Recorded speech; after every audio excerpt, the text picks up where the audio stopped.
Nouvelle polémique autour de Wikipédia. L'encyclopédie collaborative en ligne semble avoir décidé qu'il y avait bien un génocide à Gaza. On en parle avec vous, Loïc Stéchard-Chocron. Bonsoir, Loïc.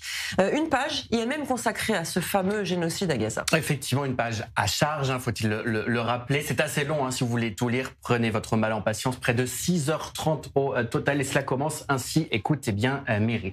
Ces informations peuvent manquer de recul, changer à mesure que l'événement progresse ou ne pas prendre en compte des développements récents. Le titre lui-même peut être provisoire. Fin de citation. Au total, il y a 718 références, des articles de presse également, d'universitaires, de scientifiques. Et dans la rubrique nombre de morts, Wikipédia prend exactement le même nombre publié par le Hamas, le ministère de la Santé à Gaza, c'est-à-dire le Hamas en octobre 2025. Des comptes jugés très fiables, est-il écrit par les Nations Unies, l'Organisation mondiale de la santé et Human Rights Watch. Pour le côté auteur de ce soi-disant génocide, c'est l'armée israélienne ordonnée par le gouvernement israélien. Motif, alors il y en a plusieurs, 1, 2, 3, 4, 5, 6, 7, 8 au total. Remplacement de population, châtiment collectif pour les attaques du Hamas de 2023, expansion territoriale pour l'établissement du Grand Israël, racisme anti-palestinien, arabophobie, islamophobie ou encore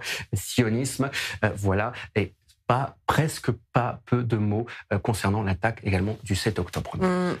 Cette page a évidemment provoqué de nombreuses réactions. Effectivement, certains internautes appellent à modifier complètement l'article de fond en comble.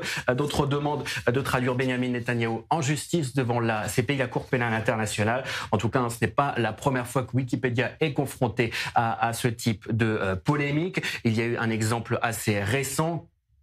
Une page qui contenait l'innocence et qui établissait l'innocence plutôt de la Pologne lors de la Shoah.